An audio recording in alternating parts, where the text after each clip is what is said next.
Hello everyone, Raditz here. On the last part, Vegeta escaped Earth alive, and with him he left behind something far worse than destruction. A warning that Frieza is coming to Earth for Dragon Balls. Can Raditz and the Z Fighters defeat Frieza so early in the story? Let's see what happens next. After the battle, Earth enters an uneasy calm. Each city which Nappa had destroyed begins its rebuilding instantly. Goku summons Shenron, asking for all the people of Earth that the Saiyans killed to be brought back to life.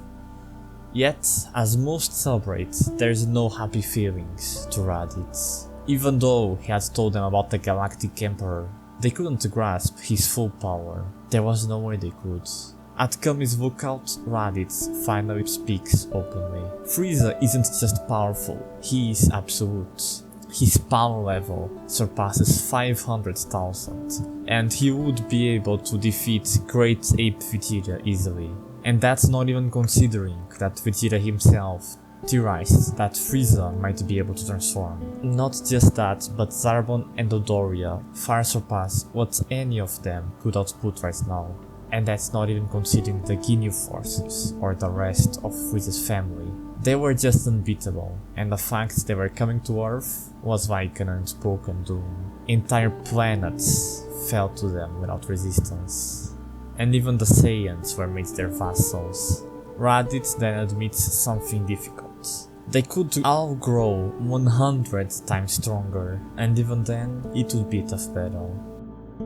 Kami listens carefully, then he turns to Goku. There is someone in the other world who can train you, he says. One who understands techniques beyond raw power, and the only one who might teach you how to stop this tyrant. Goku agrees without hesitation, knowing that normal training won't be enough. There is no dramatic farewell.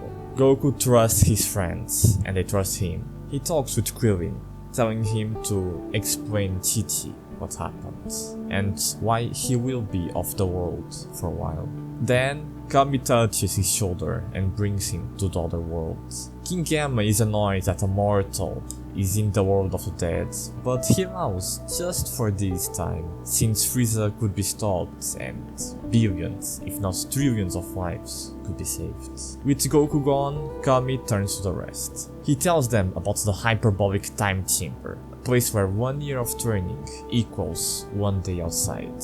It has inhospitable conditions, but all of them can stay up to 1 year if they manage to survive and achieve higher levels. Piccolo is the first to step forward. He doesn't ask for partners, and instead enters alone. Inside the chamber, there is nothing. It's an endless void with crushing gravity, hellish temperatures, and freezing points that could make even the blood freeze. It was a place not meant for life, yet the perfect one for training. He meditates under impossible pressure, fights imaginary enemies, pushes his body past the point of recovery. But even Piccolo has limits. After 6 months, his body begins to fail. If he stays any longer, he will die. When he exits, his power level shocks everyone, having achieved 250,000. Yet, he says nothing and simply walks away to cool off, knowing that he should keep training until Frieza arrives. Raditz watches Piccolo leave and immediately understands the opportunity. This chamber could finally free him from his past, from when he was weak. He asks to enter with Piccolo, questioning if the slug would like another sparring session. But Piccolo refuses, without even saying anything. Raditz scoffs. Goku wasn't here, and the others didn't trust him as much. Then I'll go alone, he says. However, before Raditz can enter, Tien steps forward. I'll go with you. I refuse to be left behind, Tien says. Raditz turns, surprised, but then he smirks. Try to keep up. Then, they enter the time chamber. Raditz trains like a Saiyan, driven by instinct, explosive, relentless, and brutal. Tien is much weaker. His physiology can't handle the same stress, and he can't grow stronger from Zenkais, yet he does his best. They fight each other, collapse, and then stand back again, ready to fight once more. During his time in the time chamber, Raditz also starts training his tail, trying to achieve a more controlled state of Ozaru, and through trial and error, he learns how to make power balls. Tien, on the other hand, works on refining his tri-beam, achieving by the end of the training an incomplete version of the Neo tri-beam that he can use only once before passing out. In total, they endure 9 months. When the door finally opens, Tien stumbles out first. He is scared, exhausted, but smiling. His power level achieves 180,000, yet, just like Piccolo, he knows he has to keep training. Then, Raditz steps out. With a composed aura, like someone who had just surpassed their limits in a whole another way. His power level had achieved 800,000. The Saiyan smirked. In his head, this could only mean he was the legendary Super Saiyan, and not even Frieza could best him now. Inspired, Krillin and Yamcha enter the chamber next. Their time in there is cruel, and 3 months is all they can endure before their bodies start to break. Still, the results are undeniable. Krillin reached a power level of 60,000 and Yamcha of 50,000. They are now stronger than they ever imagined it was possible to be. After just a few days, Goku reaches King Kai's planet and immediately begins learning from him. The training goes smoothly, however, just a month after it began, King Kai freezes. He warns Goku that he must leave, and fast. Frieza's spaceship was faster than he expected, and was already closing on Earth. Goku immediately turns and runs, hoping he gets there on time. However, Earth's skies darken before he arrives. Dozens of ships rip through the atmosphere. Hundreds of soldiers pour out alongside them Kui, Zarbon, and Dodoria. And finally, above all of them, with a presence so heavy that it felt like it pressed against the planet itself, Frieza. Yet, strangely enough, Vegeta's key wasn't sensed anywhere, Raditz looked up to. This could only mean he learned how to hide this key, or maybe he defected the Frieza Force. Maybe he even died because of the severe injuries he had.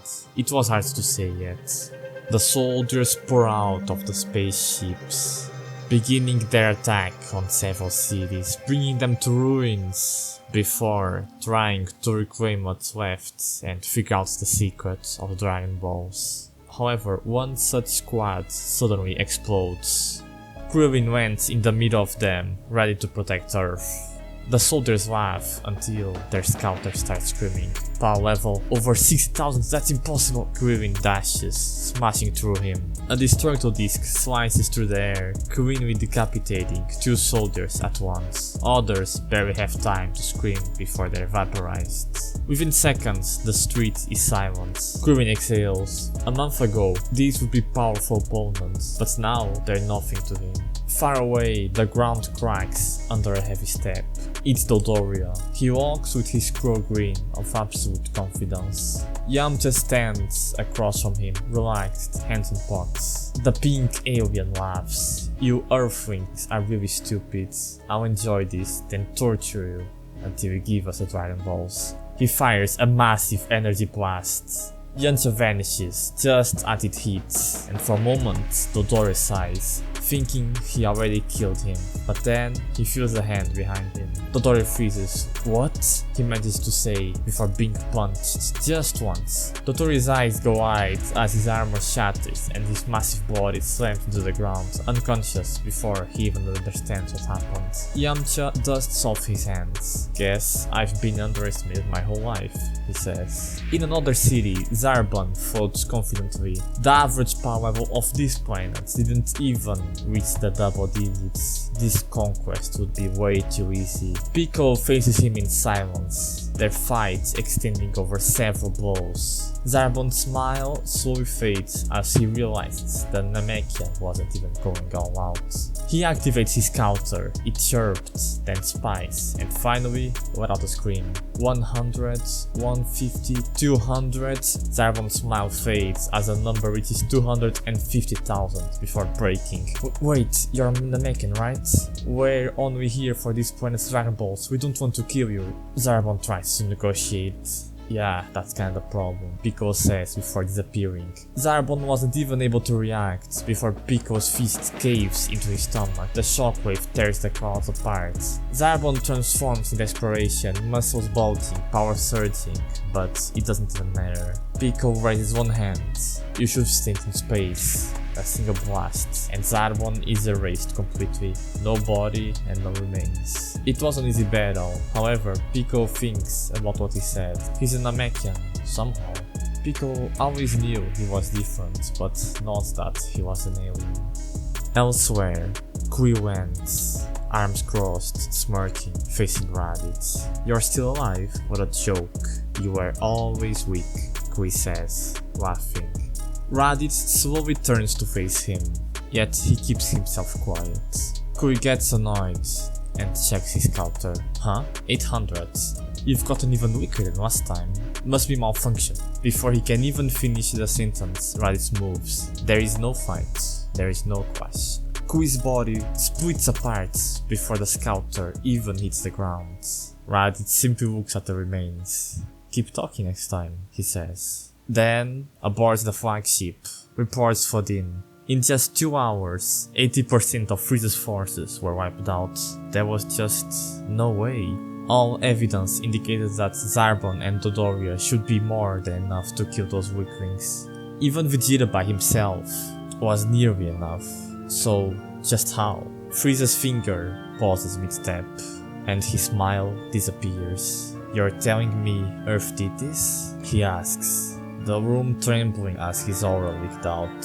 Very interesting. If you enjoyed this story, leave a like and subscribe. It really helps the channel grow. And if you want to see the Z Fighters face Frieza before Goku arrives, part 3 is where everything changes. Until then, consider checking out any of the other cool videos I've made. There should be 2 appearing on your screen right now.